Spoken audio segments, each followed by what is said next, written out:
தேவன் நம்முடைய ஜெபத்தை கேட்டுக்கொடுத்து ஆண்டவர் வானத்தில் வளர்ந்தவர்களை நமக்கு ஆண்டவர் செய்யக்கூடிய ஒத்தாசை செய்யக்கூடியதாக எல்லா தடைகளையும் கட்ட நீக்கும்படியாக வானவர்களுக்கு தடைகள் சுற்றி இந்த கால தடைகள் சத்துருக்களின் தடைகள் எல்லாம் நீக்கும்படியாக எல்லாருக்கும் சோதனை பண்ணுவோம். Praise the Lord, Sotram, Sotram, Sotram, praise the Lord, praise the Lord, praise the Lord, Amen, praise the Lord, Sotram, Sotram, Sotram, Sotram, Amen, praise, praise, praise, praise the Lord, praise the Lord, Amen, Amen, Amen, Amen, Amen, Amen, Amen, praise, praise. ஆசீர்வாதம் பெறுவதற்கு ஜெபங்கள் கேட்கப்படுவதற்கு தடையாயிருக்கிறதான எல்லா தடைகள் நீக்கப்படும்படியாக Amen, praise, praise Lord, praise Lord, Sotram, Sotram, Sotram, Amen, Amen, Amen, Amen, praise, praise, Amen, Amen, Amen, praise. Amen, Amen, Amen,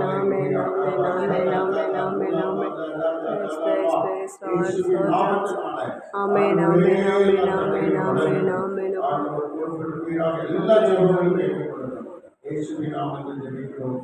Amen, Amen, Amen, praise, praise Lord, praise Lord, praise Lord, praise.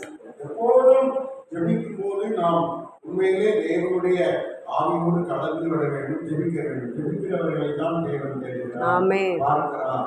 ஆண்டவர் ஜெபிக்கிறவர்களை கண்டு மகிழ்ச்சி அடைகிறார். தேவ சுத்தம் செய்வது ஆண்டவருக்கு பிரியமானவர்களே, கர்த்தருக்கு ஸ்தோத்திரம். இது தேவ சுத்தம். எல்லாரும் ரட்சிக்கப்படணும்னு சொல்லித்தான் நம்ம இந்த இடத்துல கூடி வந்து ஜெபித்துக் கொண்டிருக்கிறோம். பெருங்குடி மக்கள், சென்னை மக்கள், தேசத்தின் மக்கள் ரட்சிக்கப்படணும் அப்படின்னு தான் அந்த இடத்துல ஜெபித்துக் கொண்டிருக்கிறோம். இப்படி நாம் ஜெபிப்பது தேவனுடைய சுத்தம். என்னை நோக்கி கர்த்தாவே கர்த்தாவே என்று கூப்பிடுகிறவன் பரலோக ராஜ்யத்தில் பிரவேசிக்க முடியாது. ஆனால் ஸ்தோத்திரம், பிதாவின் சுத்தம் செய்கிறவர்கள் பரலோக ராஜ்யத்தில் பிரவேசிப்பாங்க. ஆகையினால கர்த்தருக்கு ஸ்தோத்திரம். பேருக்காக ஜெபிக்கிறது அல்ல, ஆண்டவரை சுத்தம் செய்யும்படியாக ஜெபிக்கிற நமக்கு தேவன் உதவி செய்வார். ஆமென், அல்லேலூயா, அல்லேலூயா. முதல் ஜெபத்திற்கு ரட்சிக்கப்பட்டவங்க, இயேசுவின் நாமத்தை தெரிந்து கொண்டிருக்கிறவர்கள், கிறிஸ்தவர்கள் என்று சொல்லப்படுகிற எல்லாரும் தேவ சுத்தம் செய்யணும். அது மாத்திரமல்ல, பரிசுத்தமாய் வாழணும், உண்மையாக இருக்கணும். அதுக்காக ஒரு ஜெபம். ஆமென், அல்லேலூயா. நம்முடைய கிறிஸ்தவ வட்டாரத்துல சபைகள்ல ஜெபிக்கிறவர்கள், ஊழியம் செய்கிறவர்கள் உண்மையுத்தமாக இருக்கணும், தேவ சுத்தம் செய்யணும், பரிசுத்தமாக இருக்கணும். அப்படிங்கிறதுக்காக நம்ம ஜெபிக்க போகிறோம். அநேக ஸ்தோத்திரம் கிறிஸ்தவர்கள் சாட்சி இல்லாமல் இருக்கிறவர்கள், அநேகர் நம்ம ரட்சிக்கப்படாத மக்கள் நம்முடைய தேவனுடைய சன்னிதானத்துல ஜெபிக்கும்படியாக கூடி வர முடியாத சில தடைகள் இருக்கிறது. கர்த்தர் தடைகளை மாற்றும்படிக்கு கிறிஸ்தவர்கள் எல்லாரும் சாட்சியாய் வாழ முடியாது. தேசத்துக்குள்ள எல்லா கிறிஸ்தவர்களையும், எல்லா சபையாரையும், எல்லா தேவனுடைய பிள்ளைகளையும் ஆண்டவர் சரியாய் பரிசுத்தமாய் காத்துக்கொள்வதற்கு, அவர்களுடைய வாழ்க்கையில் சாட்சியாய் ஜீவிக்கக்கூடிய கர்த்தர் அற்புதம் செய்யக்கூடிய எல்லாரும் கர்த்தர் சோத்ரம் சோத்ரம் கர்த்தாவே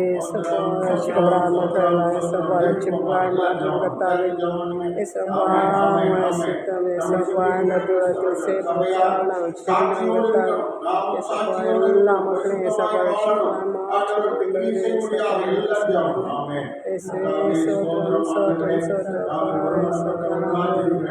ஆமென், ஆமென். அப்பா ஏசப்பா, எங்கே ஜெயிக்கிறார்கள் அவர்கள் நடுவில் இருப்பேன் என்றவர் ஏசப்பா, எங்கள் இருந்து ஏசப்பா எல்லா மக்களையும் ரட்சிக்கலாம் மாற்றியா நான் ரட்சிக்கலாம்.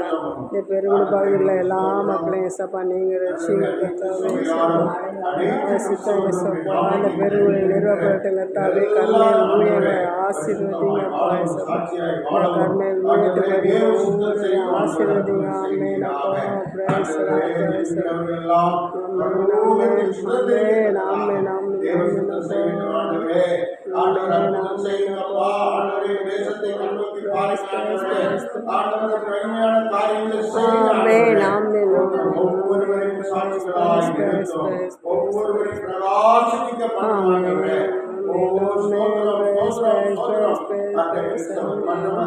மற்ற புறஜாதியார் ஆண்டவரே மக்களுக்குள்ளே ஒரு பிரகாசம், மக்களுக்குள்ளே ஒரு பெரிய பரிசுத்தம், மக்களுக்குள்ளே ஆண்டவரே ஸ்தோத்திரம், ஹல்லேலூயா, சாட்சி ஜீவியம், தேவ சித்தம் செய்கிற காரியம் ஆண்டவர் நிறைவேற நாமத்தை மகிமைப்படுத்துங்க. ஆண்டவரின் ஜெபத்தை கேட்டதற்காக ஸ்தோத்திரம். இயேசுவின் நாமத்தில் ஜெபிக்கிறோம் பிதாவே. ஆமென் ஆமென். Praise the Lord, praise the Lord, praise ஜெபிக்கும் போது பைபிள் வாசிக்கக்கூடாது, ஜெபிக்கும் போது கண்ணை திறந்துக்கூடாது, ஜெபிக்கும் போது அங்கங்க பாதிக்க கூடாது. என்ன நடக்குது, என்ன சொல்றாங்க, அதெல்லாம் நம்ம பார்க்கக்கூடாது. நம்ம தேவனை நோக்கி நம்ம ஜெபிக்கணும். தனித்தனியாய் சத்தமாய் உற்சாகமா கொடுக்கப்பட்ட ஜெப குறிப்புக்காக ஜெபிக்கணும். இப்ப நம்ம எந்த ஜெப குறிப்பு சொல்றோமோ அதுக்காக மாத்திரம் ஜெபிக்கணும். அந்த நேரம் வேற ஒரு காரியத்துக்காக ஜெபித்தா ஒரு மனதில் இருக்காது. எத்தனை சொல்றோம்? ரெண்டாவது திரளான மக்கள் இந்த ஜெபத்துல கலந்து கொள்ள வரணும். நம்மோடு சேர்ந்து ஜெபிக்கிறவர்களா மாறணும். அநேகர் வேலையை சார்ந்ததா சொல்லி வர மாட்டாங்க. அநேகர் சோர்வா இருக்கு, எங்கே அவ்வளவு தூரம் போறது அப்படின்னு வர மாட்டாங்க. அநேகர் இது நமக்கு தேவையில்லை அப்படின்னு சொல்லி வர மாட்டாங்க. ஆனா நாம என்ன சொல்றோம் சொன்னா, சேர்ந்து ஜெபிக்கிறவங்க ஜெபம் பண்ணாங்க, தேவன் அற்புதம் செய்ய முடியும். நீங்க ஜெபம் பண்ணுங்க. அல்லேலூயா கேளுங்கள் அப்பொழுது உங்களுக்கு கொடுக்கப்படும். கேட்கிற எவனும் பெற்றுக்கொள்கிறார். பிரியமானவர்களே, கர்த்தருக்கு ஸ்தோத்திரம். அதனால நம்ம சபையில ஜெபிக்கிறோம், வீட்டில் ஜெபிக்கிறோம். ஆனாலும் நாம் தனிமையில சில ஜெபிக்கிற மக்கள் கூட்டி இந்த இடத்துல ஜெபிக்க வேண்டும் என்று தேவன் விரும்புகிறார். ஆமென். நிறைவான மக்கள் இந்த ஜெபத்துல கலந்து கொள்ள வரணும். ஜெபிக்கிறவங்க எல்லாம் கற்று கொண்டு வரணும். நல்ல ஜெபிக்கிறவங்களை கொண்டு வரணும். நல்ல ஸ்தோத்திரம் தேவனுடைய பாதத்துல காத்திருக்கிறவர்களை கொண்டு வரணும். தேவனுடைய சமூகத்துல காத்திருக்கிறவர்கள் ஆசீர்வதிக்கப்பட்டவங்க. இப்ப இந்த ஜெப நேரத்துல நம்ம ஆண்டவருடைய பாதத்துல வந்து காத்திருந்தா பூமியில நம்ம அவருடைய சமூகத்துல காத்திருக்கும் போது அநேக நன்மைகள் இருக்கிறது. காத்திருக்கிறவர்கள் பூமியை சுதந்தரித்துக் கொள்வார்கள். அநேகருக்கு வீட்டு வாசல் கிடையாது. அவங்க தேவனுடைய சமூகத்துல காத்திருக்கு ஜெபிக்க மாட்டாங்க. அதனால அவங்களுக்கு கிடையாது. காத்திருக்கிறவர்களுக்கு தேவன் ஆசீர்வாதம் கொடுப்பார். வீடு வாசல்களை ஆஸ்திகளை கொடுப்பார். தேவையான வசதிகளை கொடுப்பார். பிரியமானவர்களை, நாம் ஜெபிப்போம். நமக்கு தேவையான காரியங்களை தேவன் தொடர்ந்து தரும்படியாக தேவனுடைய பாதத்துல பாதத்தோடு ஜெபம் இருக்கிற மக்களை மக்களை கொண்டு வரணும். எவ்வாறு பிடிக்கல காணல என்று சொல்லத்தக்கதாக திரளான மக்கள் இங்கு வரணும். அவங்க ஜெபிக்கிறவர்களை கர்த்தர் எழுப்பும்படியாக, வாங்கி கொடுக்கும்படியாக, ஜெப ஆவியினால இந்த பகுதியில் உள்ள மக்கள் எல்லாம் ஜெப ஆவியினால் நிரப்பும்படியாக நாம் ஜெபிக்கிறோம். எல்லா கரங்களை உயர்த்தி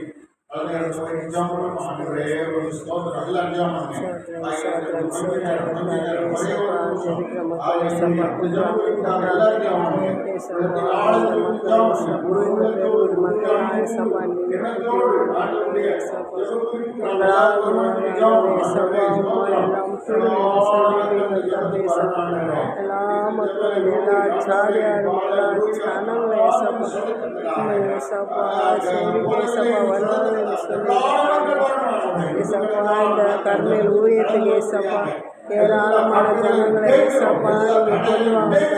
அதை ஏசப்பா எல்லாவற்றையும் பாதாளத்தில் அமைத்து போடுங்க. ஜெபிக்கப்படாதபடி தடைகளை உடைத்து போடுகிறார்கள். ஏசப்பா இந்த கர்மேல் ஊழியத்தால் எவ்வளோ ஏசப்பா எல்லாம் ஏசப்பா நீங்க எடுத்து கொண்டு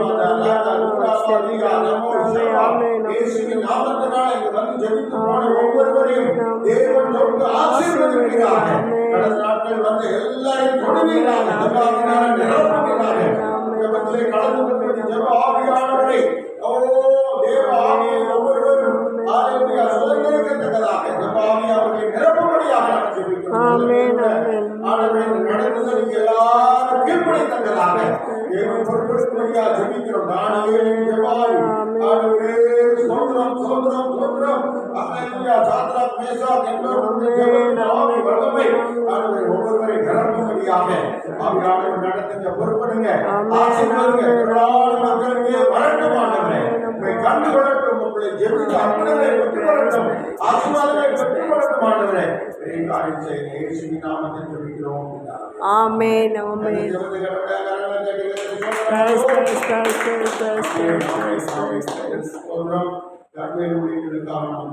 பெருங்குடி எல்லா மக்களுக்காகவும் ஜெபிக்கிறோம். பெருங்குடின்னு சொன்னால் ஒரு சின்ன இடம் இல்லை.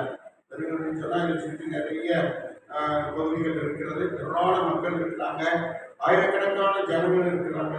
இந்த மக்களுக்கு எல்லாருக்கும் நன்மை நடக்கணும், அவர்கள் கண்களெல்லாம் திறக்கப்படணும், ரட்சிப்பின் அனுபவம் எல்லாருக்கும் கிடைக்கணும். பகுதியுள்ள தீய ஆவிகள், பொல்லாத மனிதர்கள் எல்லாம் நீக்கப்படணும். பொல்லாத அசுத்த ஆவியின் கிரியைகள் எல்லாம் நீக்கப்படணும். ஆண்டவர் பெருங்குடியில் மக்களை ரட்சிக்கும்படியாக, இந்த பகுதியில் பெரிய அறுவடை உண்டாகும்படியாக, அநேக ஆயிரக்கணக்கான மக்கள் கொடப்படும்படியாக, மீட்கப்படும்படியாக, அநேக மக்களுக்கு இருக்கிற நோய்கள், பேய்கள், சாபங்கள் நீக்கப்படும்படியாக, கர்மேல் ஊழியத்திற்காகவும் பெருங்குடி மக்களுக்காகவும் எல்லாம் உற்சாகமாக கரங்களை தட்டி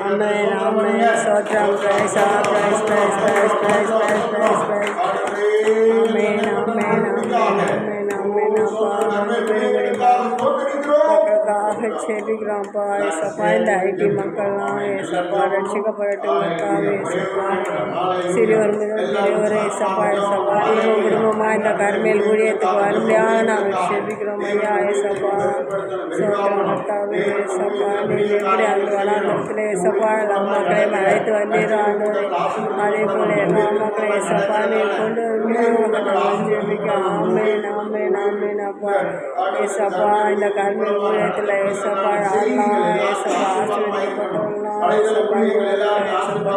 நிரம்பி மக்களை கொண்டு வாங்க.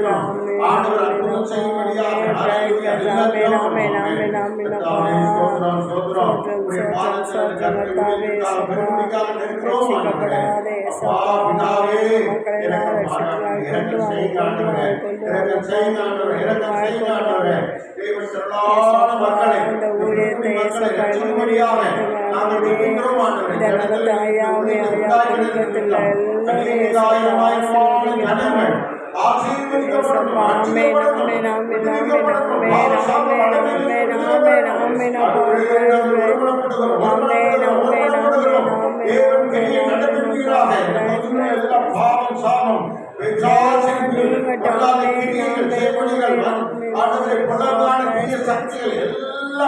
அப்புறமாய் போகட்டும், நீங்கி போகட்டும், அவைகள் கிரிகள் முடக்கப்படட்டும்,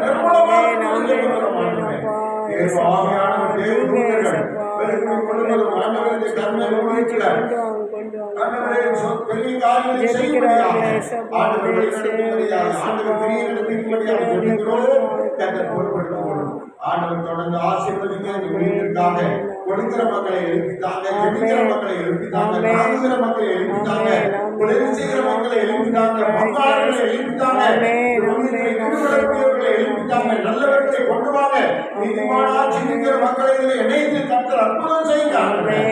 எல்லா தடைகளும் உடைக்கப்படட்டும். உதவி செய்து கொண்டிருக்கிற ஒவ்வொரு மக்களையும் ஆசீர்வதிக்க ஆசீர்வதிக்கப்படுவதாக. கர்மேல் ஜெப ஊழியம் நாளுக்கு நாள் வெற்றியடைவதாக, ஆசீர்வதிக்கப்படுவதாக. ஆண்டவரே இந்த மூலமாய் செய்யப்படுகிற ஏழு வகையான ஊழியங்கள் தொடர்ந்து வெற்றி பெறட்டும் ஆண்டவரே, தொடர்ந்து பெருகட்டும் ஆண்டவரே. நாம் அந்த மகிமைப்படுத்துங்க தாழ்த்துகிறோம். தொடர்ந்து எங்கள் ஜெபத்தை கேட்டதற்காக நன்றி செலுத்துகிறோம். இயேசுவின் நாமத்தில் ஜெபிக்கிறோம் பிதாவே. ஆமென் ஆமென். ஜெபத்தை கேட்டபடியால் ஸ்தோத்திரம். Praise the Lord, praise praise praise praise praise praise. Hallelujah ஹalleluya.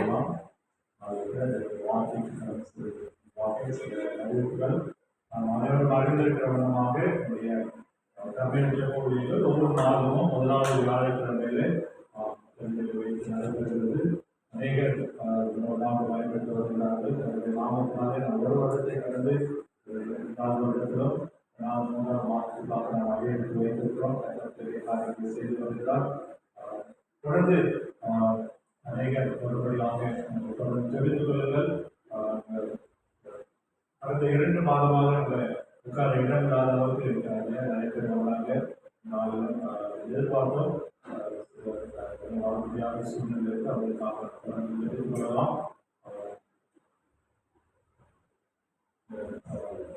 பொருட்கள்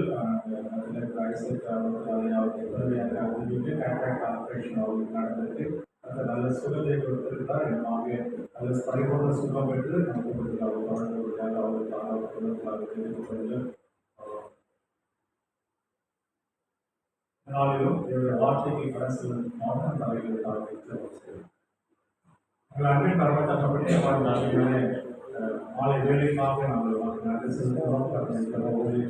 கர்த்தாவே, இந்த நாளிலும் தகவலே வார்த்தையை நாங்கள் கேட்கும்படியாக இந்த மாதத்திலே இந்த நாளில் நீங்கள் கொடுத்திருக்கிற நன்னாவை நாங்கள் பெற்றுக்கொள்ளும்படியாக எங்களோடு இடைப்படும்படியாக நாங்கள் சொல்லியிருக்கிறோம். எங்களோடு பேசி விசேஷ விதமாய் நீர் எங்களுக்கு சொல்ல வேண்டிய காரியங்கள், எங்கள் குடும்பத்திற்கு சொல்ல வேண்டிய காரியங்கள், எங்கள் மூலமாக மற்றவர்களுக்கு நாங்கள் கொண்டு செல்ல வேண்டிய காரியங்கள் எங்களோடு பேசும்படியாக நாங்கள் பார்த்துக்கொள்ள வேண்டும். இயேசு நல்லதாகவே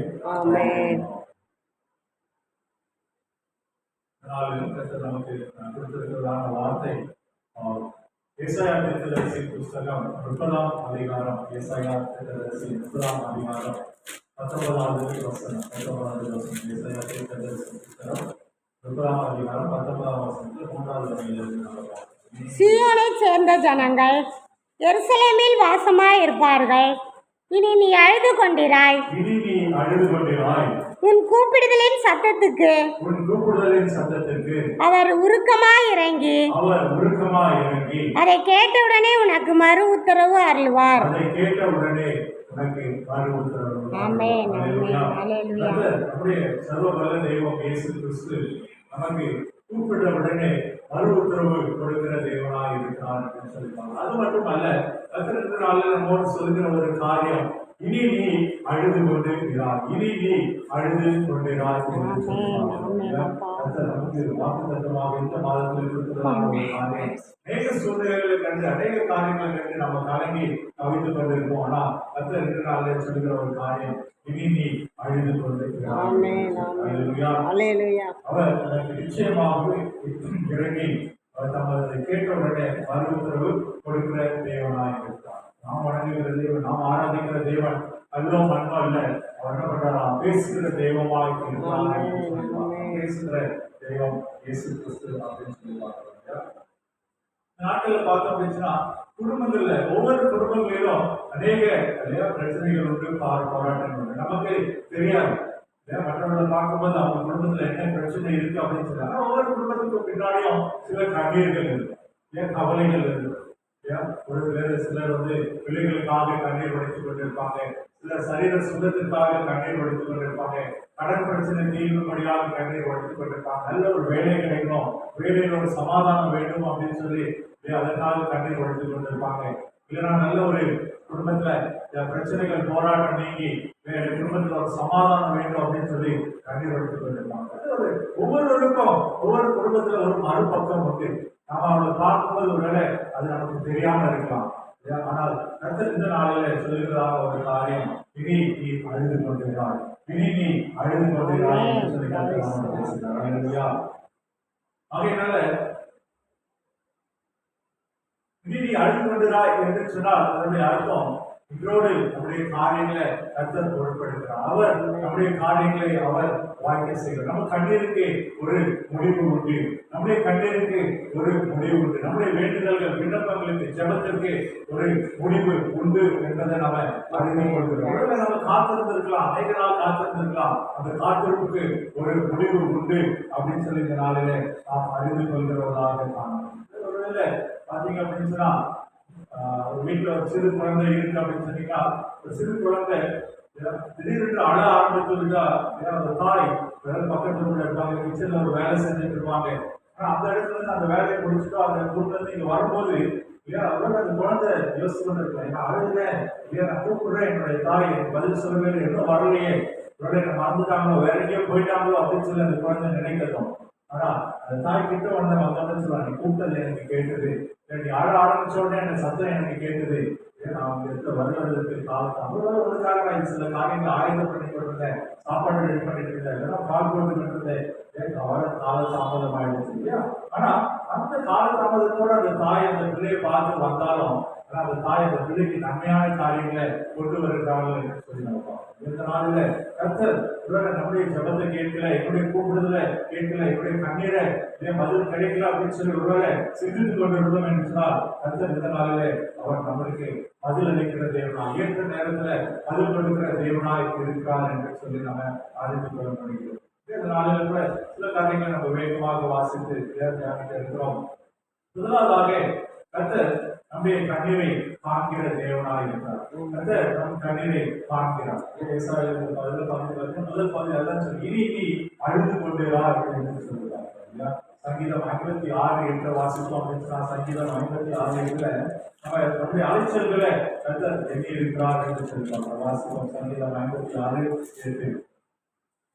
என் அலைச்சல்களை தேவரீர் எண்ணி இருக்கிறீர், என் கண்ணீரை உம்முடைய துருத்தில் வையும், அவைகள் உம்முடைய கணக்கில் அல்லவோ இருக்கிறது. ஒரு நாள் வீணாக போனது. அவர் நம்மை கண்ணீரை அவர் துருத்திலே வைத்திருக்கிறார், அதற்கு கணக்கு வைத்திருக்கிறார் என்று சொல்லி நம்ம பார்க்கிறோம். ஒவ்வொரு காரியங்கள் எதற்காக கண்ணீர் விடுக்கிறோம், ஏன் கண்ணீர் விடுக்கிறோம், எந்த சூழலில் கண்ணீர் விடுக்கிறோம் என்று சொல்லி எல்லாவற்றையும் அறிந்திருக்கிற தேவனாய் இருக்கிறார் என்று சொல்லி பார்க்கிறோம். வேதாகமத்தில் நீங்க பார்த்தீங்க அப்படின்னு சொன்னா, ஆகார் என்ற ஒரு பெண்மணியை குறித்து நம்ம பார்க்க முடியுது. ஆகார் என்ற பெண்மணியை பார்க்கும்போது அவர்கள் அந்த இடத்துல என்ன நடந்தது அப்படின்னு சொல்லி பார்த்தீங்கன்னா, அவங்களும் அவங்க பெண் மகனும் இல்லையா அந்த தேசத்தை விட்டு போறாங்க. வனாந்தரமான ஒரு சூழல் வந்துருச்சு. அந்த அனாந்தரமான சூழலில் ஆகர் தனிமையில் இருக்கிறாங்க. தன்னுடைய மகன் மறிக்க போகிற ஒரு சூழல். அவங்க அந்த அழுது இருக்காங்க. என்னால இதுக்கு மேல ஒன்றும் செய்ய முடியல, ஒரு உதவியும் செய்ய முடியல அப்படின்னு சொல்லி கண்ணீர் வடித்து கொண்டு இருக்கிறாங்க. யாருமே இல்லை. ஒருவேளை அவங்களுக்கு சப்போர்ட் பண்ணி ஜெபிக்கிறதுக்கு, அவங்க கூட சேர்ந்து ஜெபிக்கிறதுக்கு, அவங்க கண்ணீரை காண்கிறதுக்கு யாருமே இல்லை. ஆனால் சர்வ வல்ல தேவன் அப்படியாவது ஒரு தனிமையின் சூழ்நிலை, கைவிடப்பட்ட சூழ்நிலையில அவருடைய கண்ணீரை கண்டார் என்று சொல்லி பார்க்கிறோம். அந்த இடத்துல சொல்கிறாரு, ஆகாருடைய கண்ணீரை கண்டது மட்டும் இல்லாதபடி அந்த இடத்துல அவர்களுக்கு தேவையான ஒரு துறவை உண்டு பண்ணி அவர்களுக்கு கண்ணீரை கொடுத்து அவர்களுடைய ஜீவனை காப்பாற்றினார்கள். ஒருவேளை எந்த நாளில நாம் ஒருவேளை தனிமையில் அழுது கொண்டிருக்கலாம், யாரும் இல்லாத இடத்துல அழுது கொண்டிருக்கலாம். என் கண்ணீரை காண்கிறதுக்கு யாருமே இல்லையே, எனக்கு இது விடுவு கிடைக்குமா, இந்த ஆபத்திலிருந்து நான் தப்பித்துக் கொள்வேனா, இதிலிருந்து எனக்கு நன்மை உண்டாகுமா என்று சொல்லி நம்ம யோசித்துக் கொண்டிருக்கலாம். நம்முடைய கண்ணீரை காண்கிற தேவன் நமக்கு விடுதலை கொடுக்கிறவராக, பதில் அளிக்கிற தேவனாக இருக்கிறார். அல்லேலூயா.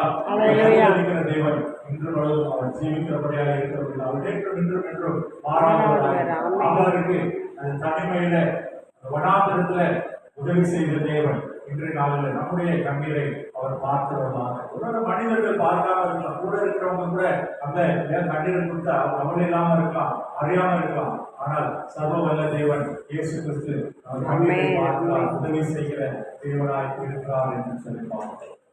இரண்டாவதாக அந்த வசனத்துல நம்ம பார்த்தோம்னா இசையா 30:19 சொல்லப்பட்டிருக்கிறது. அப்படியே ஒரு கூப்பிடுதலின் சத்தத்திற்கு அவர் ஒழுங்கமாய் இறங்குகிறார் என்று சொல்லி பார்க்கிறோம்.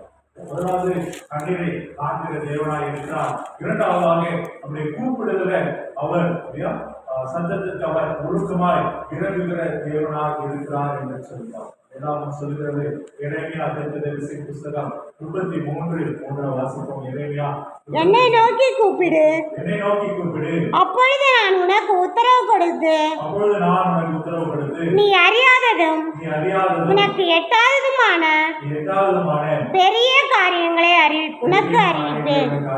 ஆமென். அல்லேலூயா. அல்லேலூயா. நம்முடைய கூப்பிடுதலின் சத்தம் மற்றவங்களுக்கு கேட்காம இருக்கலாம், மற்றவங்க அதை கவனிக்காம இருக்கலாம். ஆனால் சர்வ வல்ல தேவன் நம்முடைய கூப்பிடுதலுக்கு அவர் மறு உத்தரவு கொடுக்கிற தேவனாய் இருக்கிறார், செவி கொடுக்கிற தேவனாய் இருக்கிறார், மறு உத்தரவு கொடுக்கிற தேவனாய் இருக்கிறார் என்று சொல்லி அவன் நினைக்கிறார் தேவன் மௌனமாய் இருக்கிறார், கர்த்தர் மௌனமாய் இருக்கிறார், பதில் இல்லையே என்று சொல்லி. ஆனால் நமக்கு வேண்டிய பதில, நமக்கு கொடுக்க வேண்டிய ஆசீர்வாதத்தை அவர் ஆயத்தம் பண்ணி கொண்டிருக்கிறார் என்று சொல்லி நாம் அறிந்து கொள்ள வேண்டும். அல்லேலூயா. நம்ம காத்திருக்கிறவர்களாக சரியான நேரத்துல அதை கொண்டு வந்து நம்ம இடத்துல சேர்க்கிற தெய்வமாக இருக்கிறார் என்று சொல்லி பார்க்கிறோம். அப்படியாக நம்முடைய கூக்குரலுக்கு பதில் கொடுக்கிற தெய்வமாக வேதாகமத்திலே உதாரணத்தை நீங்க பார்த்தோம் அப்படின்னா, அண்ணாள் என்ற ஒரு பெண்மணியை குறித்து பார்க்கிறோம். அவங்க அண்ணாவுடைய வாழ்க்கையில நீங்க பாத்தீங்கன்னா அந்த பண்டிகை காலம் தோறும், வருஷந்தோறும் அந்த பண்டிகைக்கு என்ன பண்றாங்க, அவங்க என்ன பண்றாங்க, ஆலயத்துக்கு வராங்க. பண்டிகை தோறும் அவங்களுக்கு என்ன இருக்கு, எல்லாரும் சந்தோஷமா இருக்கிறாங்க. ஆனா அவர்களுக்கு ஒரு அழுகை தான் காணப்படுது. எனக்கு பிள்ளை பார்க்கணும், எனக்கு குழந்தை இல்லை அப்படின்னு சொல்லி அவர்கள் கண்ணீர் வடிக்கிறவர்களாக, வருஷந்தோறும் கண்ணீர் வடிக்கிறவர்களாக இருந்தாங்க. ஆனால் ஒரு நாள் அவருடைய பாதத்துல கண்ணீர் வடிப்பதை நிற்பாட்டிலே அவர்கள் தீர்மானம் இருக்கிறாங்க, நான் இனியே கண்ணீர் வடிக்க போவதில்லை, என்னுடைய காரியங்கள் எல்லாம் சம்பவம் தேவனிடத்துல நான் ஒப்பு கொடுக்கிறேன் அப்படின்னு சொல்லி ஒப்பு கொடுத்து அன்றைய நாளில் தீர்மானித்தாங்க, நான் இனிமேல் முகமாய் நான் இருக்க போறதில்லை அப்படின்னு சொல்லி ஒரு தீர்மானம் எடுத்தாங்க. அந்த ஆண்டே கர்த்தர் அவர்களை ஆசீர்வதித்தார் என்று சொல்லுவாங்க. கால தாமதங்கள் காணப்பட்டு கொண்டிருக்கலாம், அப்படி கூப்பிடுற சத்தத்திற்கு பதில் இல்லாதது போல காணப்பட்டு கொண்டிருக்கலாம். ஆனால் தொடர்ந்து வருஷத்தோடு வந்தாங்க பண்டிகைக்கு, வருஷத்தோடு வந்து அதே தேவாலயத்தில் பிரார்த்தனை பண்ணாங்க, ஜெபம் பண்ணாங்க. ஆனால் அந்த ஆண்டில அது சரியான நேரத்துல கர்த்தர் அவர்களுக்கு ஒரு ஆசீர்வாதத்தை கொடுத்தார் என்று சொல்லுவாங்க. அப்படியாக கிடைத்த ஒரு ஆசீர்வாதம் தான் சாமுவேல் என்ற ஒரு தேர்தல். கர்த்தர் சில காரியங்களை முன்குறித்து ஏற்ற வேளையில நம்மை ஆசீர்வதிக்க சித்தப்படுவதாக. பதில் நம்முடைய ஜெபத்துக்கு பதில் தாமதிக்கலாம், ஆனால் ஒரு நாளும் கர்த்தருடைய ஆசீர்வாதமும் நன்மைகளோ தவறி போனதே. அல்லேலூயா. பிள்ளைகளுக்கு என்னத்தை கொடுக்க வேண்டும் என்று சொல்லி அவர் தீர்மானித்திருக்கிறாரோ அதை நிச்சயமாய் அதை கொடுக்கிற தேவனாக இருக்கிறார் என்று சொல்லி பார்த்தோம். முதலாவதாக அழுது கொள்கிறார் என்று சொல்லி பார்த்தோம். அவருடைய வாழ்க்கையில தனிமையில அழுதலை கர்த்தர் பார்த்தார். இரண்டாவதாக நம்முடைய கூப்பிடுதலை சந்தத்திற்கு அவர் ஒழுக்கமாய் இறங்குகிற தேவன் என்று சொல்லி பார்த்தார். அண்ணாவுடைய வாழ்க்கையில வருஷத்தோறும் அவர் கவலையோடு கண்ணீரோடு இருந்தார். கால தாமதங்கள் ஆயிட்டு இருந்தாலும் அவர் பதில் அளித்து அவருக்கு ஆசீர்வாதத்தை உண்டு பண்ணினார் என்று சொல்லியிருப்பார். மூன்றாவதாக சொல்லப்பட்டிருக்கிற ஒரு காரியம், அவர் நிச்சயமாகவே பதில் அளிக்கிறவராக இருக்கிறார், நிச்சயமாகவே இறங்குகிறவராக இருக்கிறார். அவர் ஒழுக்கமாய்